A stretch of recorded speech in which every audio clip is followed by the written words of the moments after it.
सब बढ़िया, सब मज़ेदार। देखो, इसमें हम लोग मेन टॉपिक की बात करेंगे। Where are the ATP and NADPH used. देखो ध्यान रखना, जो एटीपी और एनएडीपीएच यूज होता है, पहला तो मैं अगर तुमको बता दूं डायरेक्टली यही लिख देता हूँ। एक तो तुम्हारे पास आरयूबीपी को बनाने के लिए, रीजनरेट करने के लिए यूज़ होता है, और एक और अगर मैं बात बताऊं तो हमारे पास जो फूड मटेरियल है, उस फूड मटेरियल को बनाने के लिए होता है, जो कि फोटोसिंथेसिस होता है ना, फोटोसिंथेसिस। तो फोटोसिंथेसिस में जो फूड बनता है, बेसिकली अगर मैं एक डायरेक्टली तौर पे बोल दूं, जो ग्लूकोज बनता है तो उसमें यूज़ होता है। ठीक है, जरा ध्यान से देखना। अब बाकी चीज़ क्या है, अब इस कहानी में हमारे पास एक हम लोग क्या करेंगे, 3 कार्बन वाला मॉलिक्यूल देखेंगे, जिसका नाम रहेगा क्या, 3 फॉस्फो ग्लाइसरिक। ठीक है ना, और इसी को पीजीए बोलेंगे। और एक और हम लोग देखेंगे 4 कार्बन वाला, that is called OAA, oxalo acetic acid. ये लिखा ऑक्सिलो एसिटिक एसिड, ये लिखा 3 कार्बन वाला। ठीक है ना, कोई दिक्कत नहीं। Is it clear? डन। तो यहाँ पर हमारे where are the ATP NADPH used, मैंने तुमको ये लिखा दिया, बता दिया। तो हमारे पास एक C3 वाला बताएगा C3 पाथवे, एक C4 वाला बताएगा C4 पाथवे, एक और हमारे पास होता है C2 पाथवे। जब ये दोनों टॉपिक खत्म हो जाएंगे तो मैं C2 पाथवे भी तुमको इसमें पढ़ाऊंगा। और बेसिकली अगर मैं एक और बात बताऊं तो ये चैप्टर में मैं तुमको क्या करने वाला हूँ बेटा, ये तुम लोग एनसीईआरटी तो कर लो। एनसीईआरटी करने के बाद मैं तुमको पीपीटी वाइज, पीपीटी से मैं तुमको पूरा का पूरा चैप्टर वापस से रिवाइज कराऊंगा। ठीक है ना, ओके। फिर इसके एक आध हम लोग 2-4-10 क्वेश्चन भी देख लेंगे। डन। चलो देखो जरा क्या देखते हैं। We learn that the product of light reaction are ATP, NADP, H and O2। ध्यान रखना, पहला क्वेश्चन यही है। क्वेश्चन पहला क्या है कि भाई तुम्हारे पास लाइट के प्रोडक्ट कौन कौन से हैं, तो क्या बोलोगे, एक ये स्टार पॉइंट मिल गया। तो जो लाइट के प्रोडक्ट है वो हमारे पास एटीपी है, एनएडीपी है और ऑक्सीजन है। ठीक है ना। अब यहाँ पर जो ऑक्सीजन है वो डिफ्यूज हो जाती है और स्टोमेटा के थ्रू बाहर निकलती है। O2 diffuse out of the chloroplast, और क्लोरोप्लास्ट से होते हुए बाहर क्या क्या बोलते हैं, स्टोमेटा से होते हुए वो बाहर निकल जाती है। वाइल एटीपी और NADPH are used to drive the process leading to the synthesis of food. मैंने तुमको अभी जस्ट बताया कि एटीपी और एनएडीपीएच का यूज़ हम लोग क्या करते हैं, फूड को बनाने के लिए करते हैं। बेसिकली अगर मैं बात बताऊँ, sugar. This is called biosynthetic phase of photosynthesis. Biosynthetic phase of photosynthesis. अभी मैंने तुमको एक और बताया, आरयूबीपी रीजनरेशन, बताऊंगा कहाँ पर होता है। Is it clear? तो यहाँ पर 2 क्वेश्चन तुम्हारे पास और जनरेट हो गए। एक तो तुम्हारे पास पूछेगा लाइट प्रोडक्ट कौन से, तो तुमको एटीपी बताना है, एनएडीपीएच बताना है और ऑक्सीजन बताना है। एक क्वेश्चन ये हो गया। क्वेश्चन नंबर 2 हो गया क्या, कि जो एटीपी है और जो एनडीपीएच है हम लोग यूज़ करते हैं किसके लिए, प्रोडक्शन ऑफ ग्लूकोज और फूड के लिए। क्वेश्चन नंबर 3, ऑक्सीजन जो रहेगी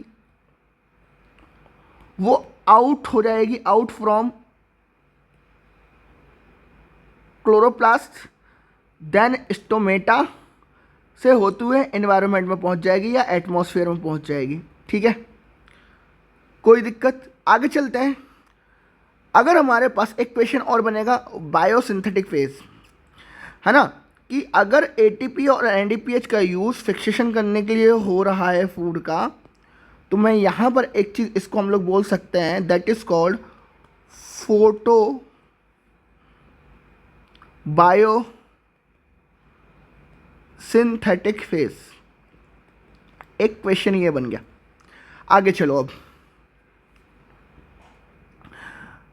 this process does not directly dependent on presence of light. अब देखो, जो भी रिएक्शन अगर एटीपी एनएडीपीएस पे डिपेंडेंट रहेगी, तो ध्यान रखना वो रिएक्शन लाइट रिएक्शन नहीं होती है, it is called dark reaction. क्या बोलेंगे इसको? Dark reaction. बेसिकली अगर मैं मीन्स एक बात बताऊं तुमको, क्या बोलना चाहूंगा कि अगर कोई if any reaction dependent on product of light reaction, जो रिएक्शन जो प्रोडक्ट जो भी रिएक्शन हो, कोई भी रिएक्शन हो, वो लाइट रिएक्शन के प्रोडक्ट पे डिपेंड करती हो, दैट इज कॉल्ड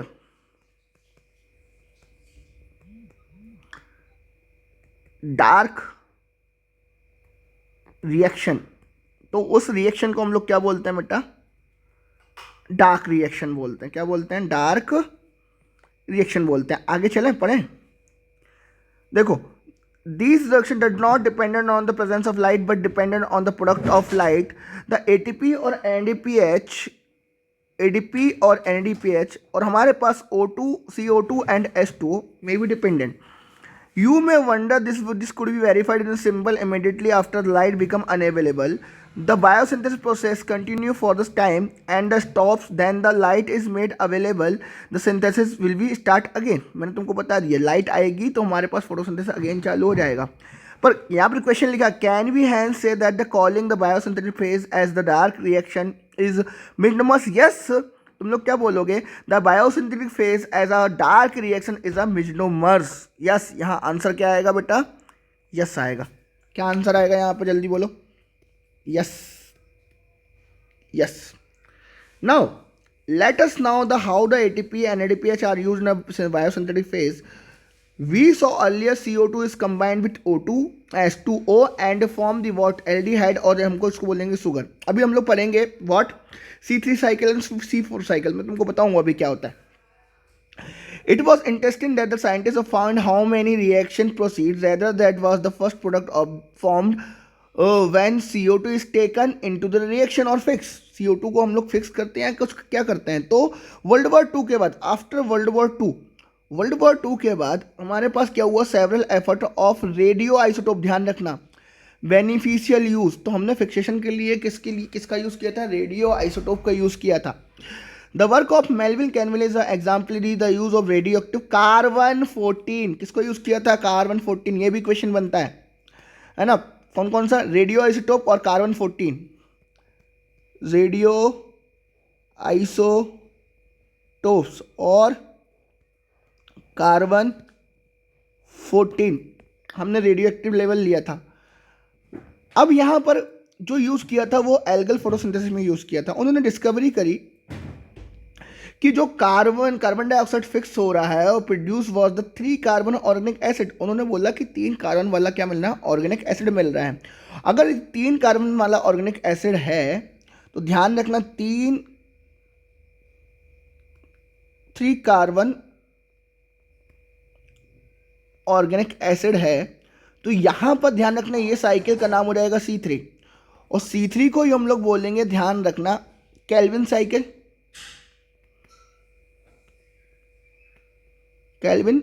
एक और चीज यहां पर एक ध्यान रखना, यहां पर 3 ऑर्गेनिक एसिड की बात कर रहे हैं जिसका नाम है PGA। क्या नाम है? PGA। और ध्यान रखना ये 3 कार्बन के मॉलिक्यूल कंटेन करता है। कितने मॉलिक्यूल कंटेन करता है? 3 carbon organic acid. He also contribute the working the out of complete biosynthetic pathway, hence it was called Calvin cycle. क्या बोलेंगे इसको? केल्विन साइकिल बोलेंगे। ये ध्यान रखना। C4 को बोलते हैं, C3 को बोलते हैं। तो C4 को ही केल्विन साइकिल बोलते हैं या नहीं? C3 को केल्विन साइकिल बोलते हैं। और C3 केल्विन साइकिल में आपको 3 कार्बन वाला प्रोडक्ट बनता है, दैट इज कॉल्ड 3-फॉस्फोग्लिसरिक एसिड। क्या बनता है?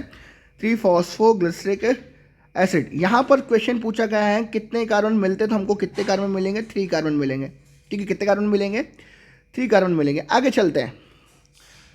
Scientists have tried to know the whether all the plant PGA as the first product of the CO2 fixation or whether maybe product was the former in the plant. So experiment conducted over the wide range the plant lead to discovery of another group of the plant where first stable product of the CO2 fixation was again organic acid.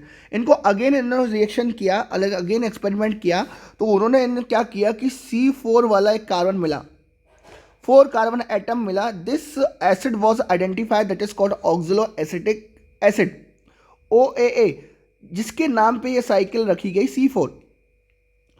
The CO2 assimilation during the photosynthesis was said to be of two own type, those plant in which the first product of CO2 and fixation of C3 PGA and C3, अगर C3 carbon करता है तो C3 4 cycle करते हैं, और 4 carbon करते हैं तो C4 कार्बन C4 साइकिल बोलते हैं। ठीक है ना। दो these two group of the plant showed the associated characteristic that we discuss later, हमने बाद में बात करते हैं। तो हमारे पास ये 3 कार्बन को फिक्स करने वाला C3 पाथवे, 4 कार्बन को फिक्स करने वाला C4 पाथवे। अगर मैं C3 की बात करूं तो C3 वाला अभी आने वाला है। तो हमारे पास the primary acceptor of what क्या है, CO2 है। CO2 क्या कर रहा है कि जब वो 3 कार्बन के साथ जा रहा है तो PGA बना रहा है ना, और 4 कार्बन के साथ जा रहा है तो OA बना रहा है। यहाँ पर पढ़ते हैं जरा क्या लिखा है। Let us now the ourselves question that was asked by the scientists who were struggling to understand the dark reaction. How many atoms would a molecule have which after accepting fixing the CO2 है ना would have 3 carbons PG है। Yes, carbon के पास कितने PG होते हैं, 3 carbon. PG के पास कितने carbon होते हैं, 3। आगे चलते हैं। फिर उन्होंने देखा कि भाई अब जो नेक्स्ट रहना चाहिए, जो फिक्स करता है वो पहले तो 2 आता है तो 2 आता है, फिर 2 वाला होना चाहिए, पर ऐसा होता नहीं है। ये कुछ और ही कहानी मिलती है। इनको मिलता है 5 कार्बन मॉलिक्यूल। देखो अभी लिखा होगा, पढ़ते हैं चलो। The studies very unexpectedly showed that the acceptor molecule of 5 carbon keto sugar that is called ribulose bisphosphate, कौन सा कार्बन, 5 कार्बन मिला। कौन सा कार्बन मिला, 5 कार्बन। कौन सा, 5 carbon. Very unexpectedly showed that the acceptor molecule 5 carbon keto sugar ribulose bisphosphate. Did any you of think of the possibilities? Do not worry, the scientists have also took a long conducted many experiment reach this conclusion.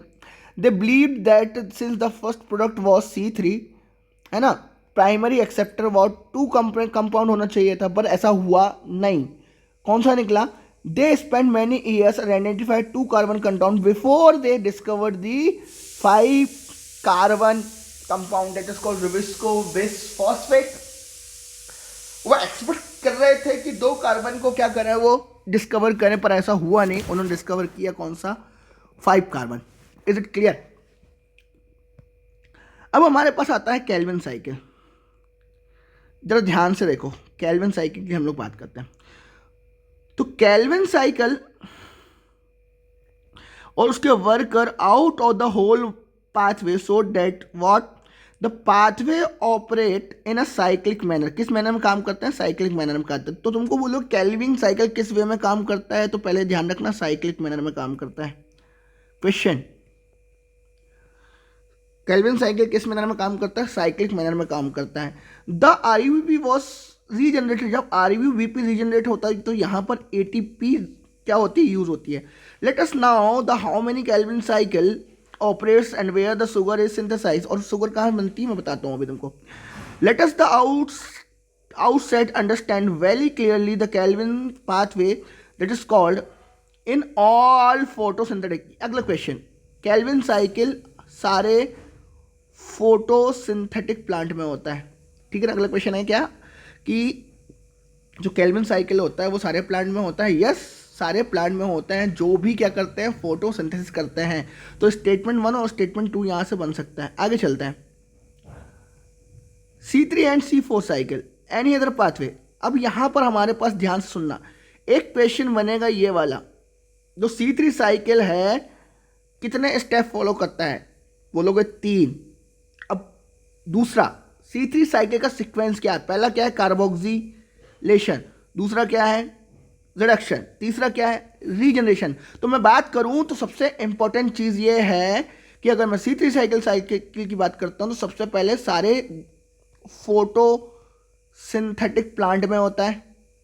फिर कैसी reaction, सारे photosynthesis plant में होता है, ध्यान रखना। फिर ये साइक्लिक रिएक्शन, कैसी रिएक्शन है, साइक्लिक रिएक्शन है।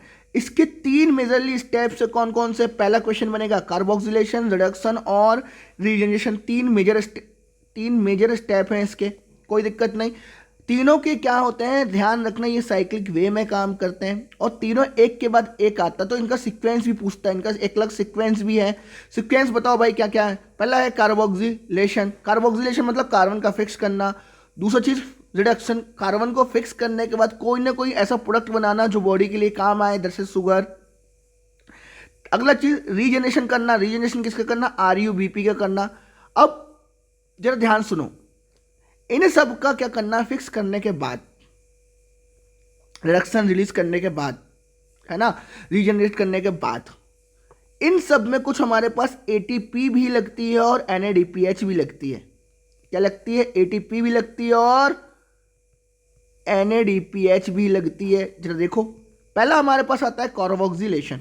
कार्बोक्सिलेशन में होता क्या है कि हमारे पास RUBP, रिबुलोज बिसफॉस्फेट 1,5 बिसफॉस्फेट, ये कार्बन डाइऑक्साइड को एटमॉस्फेयर से लेता है और H2O के साथ मिलके कार्बोक्सिलेशन प्रोसेस में, ध्यान रखना, 2 मॉलिक्यूल 3 PGA के बनाता है। कितने मॉलिक्यूल बनाता है, 2 मॉलिक्यूल बनाता है। किसके, 3 फॉस्फोग्लिसरेट के। कितने बनाता है, 2 मॉलिक्यूल बनाता है, 3 कार्बन वाले।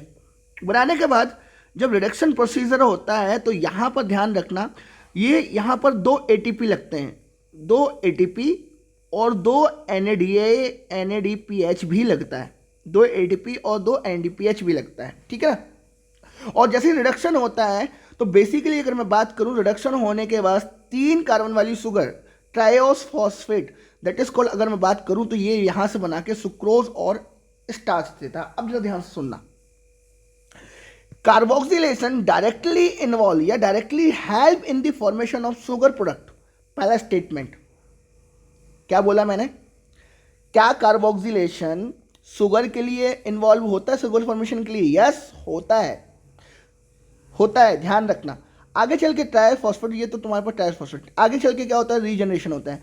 रीजनरेशन में अगेन क्या होता है, एक और ATP यूज होता है। तो यहां पर 2 ATP था, फिर कितना हो गया, 3 ATP हो गया। कितना ATP हो गया, 3 ATP हो गया। अब ये 3 ATP यहां पर बन रहा है। अगर 3 ATP बनेगा तो हमारे पास 3 ADP भी तो दिख रहा है यहां पर। Is it clear? और अगर 2 NADPH भी है तो 2 NADP तो बनेगा जो यूज के बाद बन रहा है। तो हमारे पास यूज 2 NADPH यूज हो रहा है और 3 ATP यूज हो रहा है और इनका बाय प्रोडक्ट जो देखने को मिल रहा है वो 3 ADP 2 NADP देखने को मिल रहा है। कोई दिक्कत, डाउट? अब जरा देखो, मैं तुमको थ्योरी पढ़ा देता हूँ फटाफट। जैसे रीजनरेशन होता है तो यहाँ से रिबुस्को रिलीज हो जाता है और रिबुस्को जो रिलीज हो जाता है फाइनली वो अगेन साइकिल के लिए क्या करने लगता है, यूज करने लगता है। ओके ठीक है, चलो अब यहाँ देखो फटाफट, या ध्यान सुनो। पहला हमारे पास है carboxylation. Carboxylation is the fixation of CO2 into the stable organic intermediate. Intermediate कौन बनेगा तुम्हारे पास, 3 PGA, ध्यान रखना यहाँ पर लिखा होगा भी। The carboxylation is the most crucial step of the Calvin cycle where CO2 is utilized for the carboxylation of RUBP. ठीक है ना?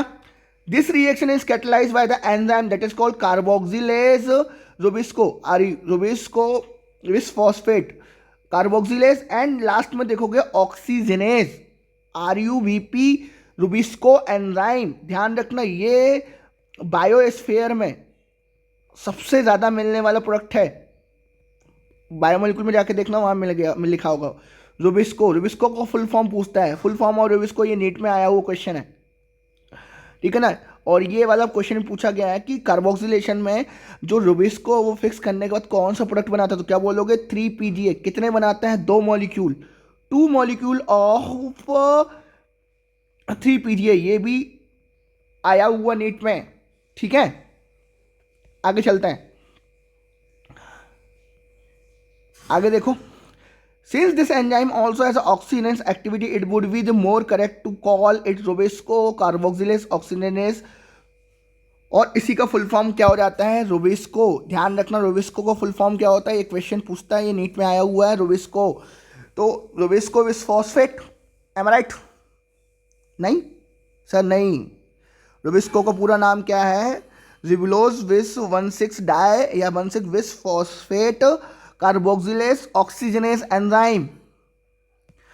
अगला हमारे पास आता है क्या, रिडक्शन। रिडक्शन में क्या होता है, these R series of reaction that lead the formation of glucose. मैंने बताया था तुमको क्या, सुक्रोज और क्या, स्टार्च। स्टार्च बेसिकली वो हमारे पास क्या बनेगा, ग्लूकोज से ही बनेगा सब चीजें। The step involve the utilization of 2 molecule of ATP. मैंने बताया तुम्हारे पास कितने एटीपी यूज करता है, 2 एटीपी यूज करता है। एंड फॉस्फोलाइजेशन एंड 2 एनएडीपीएच भी क्या करता है, 2 एनएडीपीएच भी क्या करता है, यूज करता है। यहां पर ऊपर लिखा है, अभी मिटा दिया क्या मैंने, मिटा दिया। 2 एनएडीपीएच भी क्या करता है, यूज करता है। ठीक है, आगे चलता है। The fixation of the 6 molecule of CO2 and 6 turn of the cycle are required for the formation of 1 molecule of glucose from the pathway. Obvious सी बात है, एक साइकिल में एक कार्बन फिक्स होता है, और एक कार्बन जब फिक्स होता है तो हमको नीड पड़ती है 3 ATP की और 2 NADPH की। तो हमारे पास अगर मैं बात करूं 6 कार्बन की बात करूं तो 3 इंटू 6 कर लो तो कितना हो जाएगा, 18 ATP की रिक्वायर्ड होगी हमको। और अगर मैं बात करूं ऐसे ही, अगर मैं 6 कार्बन फिक्स करूंगा तो 2 NADPH बनता है, वहां पर हमारे पास कितना लगेगा, और 12 NADPH बनेगा, लगेगा। अब ध्यान रखना, जब ये बनेगा तो हमारे पास ओबीएस ही बात, एटीपी यूज हुआ तो हमारे पास 18 एडीपी भी मिलेगा और हमारे पास 12 एनएडीपी भी देखने को मिलेगा। Is it clear? ये नीट में आया हुआ क्वेश्चन है। डन। अगला हमारे पास है regeneration. Regeneration of the CO2 acceptor molecule RBP crucial if the cycle is to continue uninterrupted। the regeneration step require 1 ATP। ध्यान रखना, हमको बोलेगा किस स्टेप में 1 ATP रिक्वायर होता है, तो तुम क्या बोल दोगे, रीजनरेशन स्टेप में 1 ATP क्या होता है, रिक्वायर होता है। और किसका रिक्वायर करने के, फॉर्म करने के लिए बेटा, RUBP के लिए। किसके लिए, RUBP के लिए। तो हमारे पास 3 स्टेप, पहला कार्बोक्सिलेशन, दूसरा क्या, रिडक्शन, तीसरा क्या, रीजनरेशन। कार्बोक्सिलेशन में क्या होता है, fixation of RUBP with CO2 तो form the what 3 PGA molecule, कितने, 2। फिर तुम्हारे पास क्या आएगा, रिडक्शन। रिडक्शन में क्या होता है, 2 ATP यूज होता है, 2 NADPH यूज होता है, और क्या करता है, ये ग्लूकोज फॉर्म करता है, दैट इज कॉल्ड सुक्रोज। और तुम्हारे पास स्टार्च जो डायग्राम में लिखा हुआ है। तीसरा तुम्हारे पास क्या बनेगा बेटा, यहाँ पर तीसरा स्टेप है रीजनरेशन। रीजनरेशन 1 ATP यूज होता है और रीजनरेट करते हैं किसको, RUBP को। Is it clear? Hence, for CO2 molecule entering the Calvin cycle, 3 molecule of ATP and 2 of NADPH are required. It is probably to meet this difference in number of ATP or NADPH used in a dark reaction that cycle that is called phosphorylation take place। अब ये cycle राइकिंग कहाँ चलती है, ये stroma में चलती होगी। To make molecule of the 6 turn of the cycle are required the work now ATP and NADPH molecule will be required to make the 1 molecule glucose। तो यहाँ पर हम लोग बोलेंगे 6 कार्बन डाइऑक्साइड फिक्स करेंगे तो 18 ATP चाहिए, 12 NADPH चाहिए, मैंने तुमको बताया। और इसके प्रोडक्ट से हमको क्या बनेगा, एक ग्लूकोज बनेगा, 18 ADP लगेंगे और 12 NADP लगेंगे, नहीं, बाय प्रोडक्ट निकलेंगे, आउट होंगे, सॉरी। ठीक है, ओके। अब हम लोग बात करेंगे किसकी बेटा, C4 साइकिल की। Done, okay, thank you.